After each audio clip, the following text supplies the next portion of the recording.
해당 선수 김연경과의 불화는 사실이었다. 나한테 왜 그랬는지, 왜 그렇게 나를 괴롭히고 힘들게 했는지 물어보고 싶다. 모두가 그 선수에게 내가 피해를 가했다고 생각을 하는데 그 선수는 7개월 동안 한 번도 내가 토스한 볼을 때리지 않았다. 피해자라고 주장하는 친구들은 연락은 피하고 합의금 1억 원씩 요구했다. 이 모든 발언은 대한민국 여자 배구의 간판 스타였던 이다영이 그동안의 논란에 대해 입을 열며 한 발언입니다.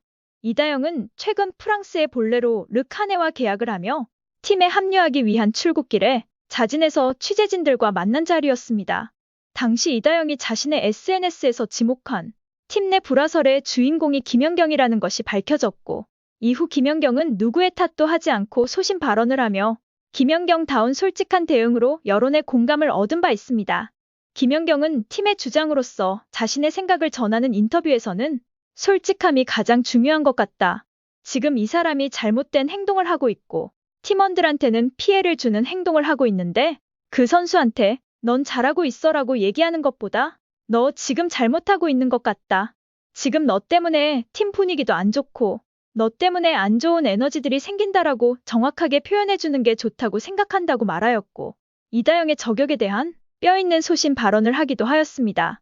이다영은 이번 인터뷰에서 흥국생명에서 뛰었던 당시 팀 내 선수와 갈등을 빚은 것은 사실이었고 해당 선수가 7개월간 자신이 토스한 공을 한 번도 받아주지 않았다. 해당 선수와 대화를 시도해봤지만 그 선수가 이를 회피하였다. 오히려 나한테 왜 그랬는지 묻고 싶다고 주장하며 또다시 당시의 불화를 김연경의 책임으로 돌리는 듯한 발언을 하며 다시 한번 김연경을 저격하는 듯한 모습을 보였습니다. 또한 이다영은 하지만 학폭은 사실과는 다르다라는 취지의 말을 하였습니다. 이다영은 프랑스 구단인 볼레로 르카네에 합류하기 전 그간 자신을 둘러싼 논란에 대해 해명을 하겠다는 인터뷰를 자진해서 요청한 것으로 알려졌습니다. 이다영은 시간이 많이 흘렀고 오해도 많이 쌓였는데 바로 잡을 부분을 바로 잡고자 인터뷰를 요청했다며 당시 사과를 해서 풀었다고 여겼는데 2021년 학폭 논란이 터졌다.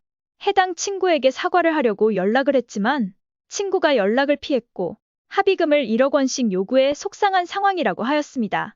이어 논란이 커지자 구단에서 제시한 사과문을 억지로 썼고 맞지 않은 내용이 있어서 이후 허위 사실을 바로 잡고자 변호사를 선임하였다.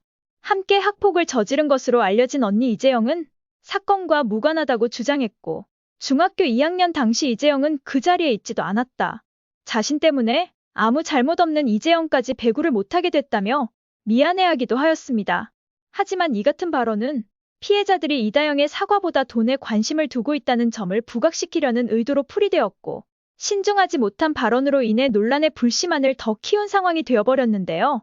논란에 대해 개인적으로 입장을 전하고자 하였다면 발언에 좀 더 신중했어야 했다는 지적이 나왔고 자신의 잘못을 가리기 위한 발언이 아닌 상처 입었을 피해자에게만 정중한 사과를 전하는 발언을 하였다면 2년 전과 같은 여론의 문매는 피할 수 있지 않았을까 하는 아쉬움이 남게 하는 인터뷰였습니다. 그간 김연경과의 불화설에 대해서도 일체 언급하지 않았던 이다영이 공교롭게도 김연경이 국제올림픽위원회, 즉 IOC 선수위원에 도전하는 시점에 이 같은 언급을 하였고 불화설에 또 다시 휘말리게 된 김연경은 현재 국제올림픽위원회 선수위원 후보 등록을 끝낸 상태이기 때문에 이번 이다영의 발언으로 인해 어떤 형태로든 여파가 이어질 것으로 보입니다. 이상 어떤 쇼보다 더 쇼 같은 이슈 방송 마치겠습니다.